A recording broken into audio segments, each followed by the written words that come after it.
Hello students, good morning. मैं हूं Zarar Khan and today I am going to teach you a very important topic of class 10th mathematics, quadratic equation, and here we will discuss about the solution of the quadratic equation with 3 different methods. So get ready for that. आज हम लोग यहाँ पर quadratic equation को solve करना सीखेंगे 3 अलग अलग तरीक़ों से, और ये सबसे इम्पॉर्टेंट है। आप कह सकते हैं कि इस चैप्टर का सबसे इम्पॉर्टेंट पार्ट है, और क्लास 10th मैथमेटिक्स का भी ये सबसे इम्पॉर्टेंट पार्ट है। बहुत ज़्यादा इम्पॉर्टेंट है, यहाँ से क्वेश्चन बनेंगे, और उससे भी ज़्यादा इम्पॉर्टेंट ये है कि आप इसका यूज़ अपनी अगली क्लासेस में, मैथमेटिक्स में, कम्पिटिटिव एग्जामों में कई जगहों पर पाएंगे। ठीक है, तो आप इसको ज़रूर समझें कि कैसे आप कंप्लीटिंग स्क्वायर मेथड का यूज़ करके, फैक्टराइजेशन का यूज़ करके, क्वाड्रेटिक फार्मूले का यूज़ करके कैसे आप किसी क्वाड्रेटिक इक्वेशन को सॉल्व कर सकते हैं।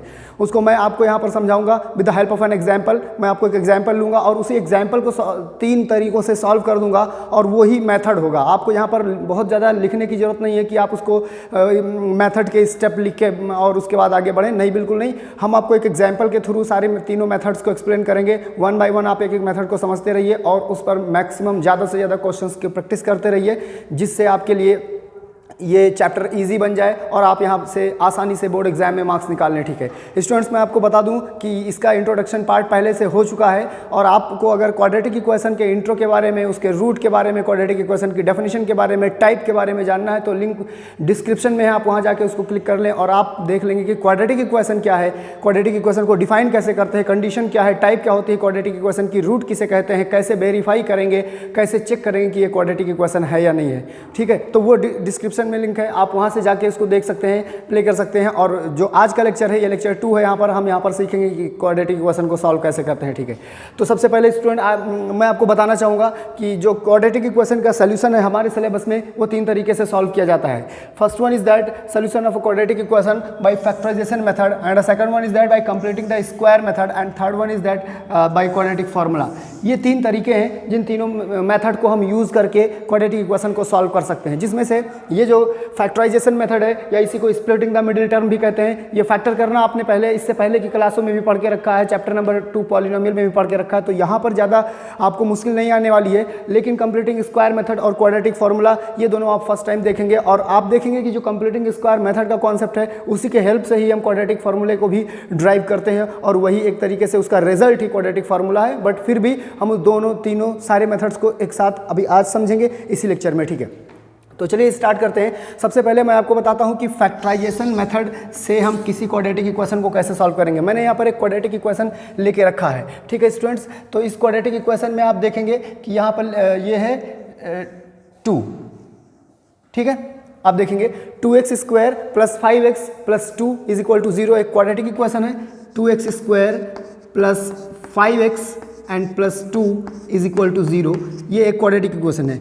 मैं डिस्कस कर रहा हूँ फर्स्ट मेथड को डिस्कस कर रहा हूँ, solution of by factorisation method.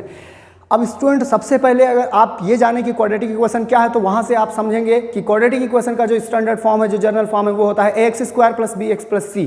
ठीक है, तो उसका स्टैंडर्ड फॉर्म मैं यहाँ पर लिख देता हूँ, ax square plus bx plus c is equal to 0। ये आपने पहले लेक्चर में देखा है। अब यहाँ से हमें करना क्या होता है कि हमें सबसे पहले इन दोनों इक्वेशंस को कंपेयर करके a, b और c की वैल्यूज निकालनी होती है कि है क्या। तो अगर आप वहाँ से देखें तो यहाँ पर आपको a की वैल्यू 2 मिल जाएगी, b की वैल्यू 5 मिल जाएगी, और c की वैल्यू भी 2 मिल जाएगी। ठीक है, ये आप यहाँ से कंपेयर कर लें। ठीक है, वैसे ये जो प्रोसेस है, ये प्रोसेस यहाँ भी करना पड़ेगा और क्वाड्रेटिक फार्मूले में भी करना पड़ेगा। तो आप इस जरूरी है कि आप कंपेयर करना जाने क्वाड्रेटिक इक्वेशन को जनरल इक्वेशन, स्टैंडर्ड इक्वेशन से कंपेयर करना जाने, और वहाँ से कोफिशिएंट्स और कांस्टेंट टर्म की वैल्यू निकालना जाने। ठीक है, तो आपने पहला स्टेप कर लिया। दूसरा स्टेप ये है कंप्लीटिंग जो है स्प्लिटिंग द मिडिल टर्म का जो दूसरा स्टेप है वो ये है। आपको करना क्या है, ये सब रफ वर्क है, आप चाहें तो इसको रफ में कर लें कहीं पर। ये जो a है और ये जो c है, इसको कहीं पर मल्टीप्लाई कर लीजिए, तो आप देखेंगे 2 4 आया, और वो भी पॉजिटिव।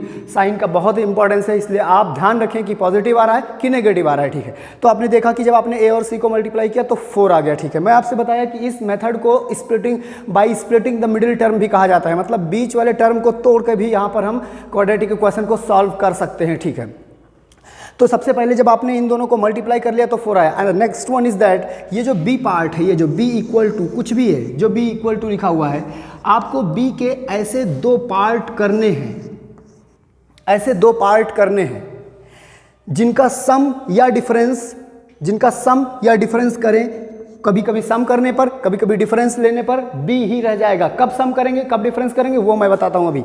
जैसे आपने a और c को जब मल्टीप्लाई किया तो आप देख रहे हैं +4 आ रहा है। तो जब आपको AC का प्रोडक्ट पॉजिटिव आएगा तो B के ऐसे दो पार्ट कीजिए जिनका सम करने पर फिर से B मिल जाए। B के ऐसे दो पार्ट कीजिए जिनका सम करने पर फिर से B मिल जाए। कब ऐसा करेंगे, जब A और C का जो प्रोडक्ट है वो पॉजिटिव होगा, तब ऐसा करेंगे। ठीक है, मेरी बात यहाँ तक समझ में आ रही है?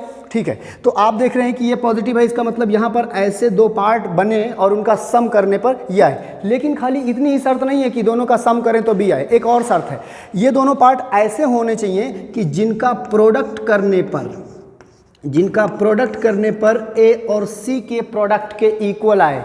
ये दोनों पार्ट ऐसे होने चाहिए जिनका जब प्रोडक्ट करें, जब मल्टीप्लाई इनका करें तो जो इनकी वैल्यू आए वो उतनी ही आए जितनी A और C की है। अब यहीं से एग्जाम्पल लेने का हम फ़ायदा ये मिलेगा। देखिए, आप देख रहे हो कि B की वैल्यू 5 है, तो सबसे पहले पहली शर्त देखेंगे कि 5 के ऐसे दो पार्ट कीजिए जिनका सम 5 आता हो। ठीक है, तो आप ऐसे तो कई सारे 5 के ऐसे कई सारे पार्ट हम कर सकते हैं, 2 3 1 4 है नहीं, पार्ट बने 2 और 3 का सम भी 5 होगा और 4 और 1 का सम भी 5 होगा। लेकिन दूसरी शर्त भी होल्ड करनी चाहिए कि दोनों का प्रोडक्ट A और C के प्रोडक्ट के इक्वल हो। तो मुझे लगता है कि इस सिचुएशन में जो 5 है उसके दो पार्ट बनेंगे 4 + 1। देखिए, क्योंकि 2 3 नहीं ले सकता, 2 + 3 नहीं ले सकता। क्यों नहीं ले सकता? क्योंकि इनका प्रोडक्ट 6 हो जाएगा, जबकि प्रोडक्ट हमें कितना चाहिए, प्रोडक्ट हमें चाहिए 4। तो 5 का दो पार्ट करेंगे तो 4 + 1 आएगा, 4 को 1 से मल्टीप्लाई करेंगे तो 4 ही रहेगा। तो ये जो आपने देखा 5 = उसको यहाँ पर हमें यूज़ करना है, मिडिल टर्म को स्प्लिट करना है। तो जब वहाँ पर हम यूज़ करेंगे तो देखिए x² + 4 + 1x + 2 will = 0। इतनी बात समझ में आ गई? कुछ नहीं किया हूँ, बस ये 5 को 4 + 1 लिखा हूँ। और ये लिखने के लिए आपको इतनी मैथमेटिक्स समझनी पड़ेगी कि कहाँ पर क्या कैसे किया जा रहा है। ठीक है, अब आगे बढ़ें, इस ब्रैकेट को ओपन करेंगे तो ये मिल जाएगा 2x² + 4x + x + 2 = 0। यहाँ पर किसी को कोई प्रॉब्लम नहीं, क्योंकि ये कॉमन स्टेप्स हैं। बस आपने कुछ नहीं किया है, ब्रैकेट को ओपन कर दिया, x को इंट्रोड्यूस किया। ठीक है, अब यहाँ से ये दो टर्म एक साथ कर लीजिए। यहाँ से आप क्या करेंगे, 2 और x को कॉमन करेंगे तो आपको x + 2 मिलेगा। यहाँ से आप 1 को कॉमन करेंगे तो x + 2 मिलेगा = 0।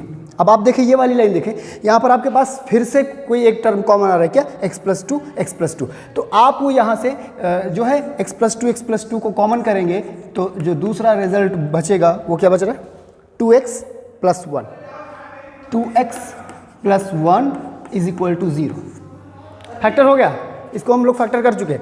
अब फैक्टर हो गया है तो अब हम क्या करेंगे, क्योंकि किसी भी दो नंबर्स का प्रोडक्ट अगर 0 आता है तो या तो फर्स्ट नंबर 0 होगा या तो सेकंड नंबर 0 होगा, या कभी कभी दोनों 0 होंगे। यहाँ पर यही सिचुएशन है, फर्स्ट और सेकंड ये दोनों नंबर का प्रोडक्ट 0 आता है। आइदर फर्स्ट will = 0 और सेकंड will = 0 और बोथ will = 0। तो हम 1 by 1 करते हैं। इफ़ मैं मान लेता हूँ कि अगर पहला टर्म 0 है तो x की वैल्यू क्या, -2। मैं मान लेता हूँ कि ये भी तो संभव है कि जो सेकंड है वो भी 0 हो सकता है, कोई ज़रूरी नहीं कि फर्स्ट ही 0 होगा। -1 दिस मीन्स -½ तो ये जो आप x = -2 और x = -½ देख रहे हैं, ये रूट है उस क्वाड्रेटिक इक्वेशन के, और हमने इसको सॉल्व किया है with the help of the factorization method, और you can say by splitting the middle term. इसी तरीके से स्टूडेंट हम इसी इक्वेशन को कंप्लीटिंग स्क्वायर मेथड से भी सॉल्व करने वाले हैं, और इसी इक्वेशन को हम क्वाड्रेटिक फार्मूले से भी करने वाले हैं, और देखेंगे कि अगर हमने सही किया है तो हमारे आंसर में कोई चेंज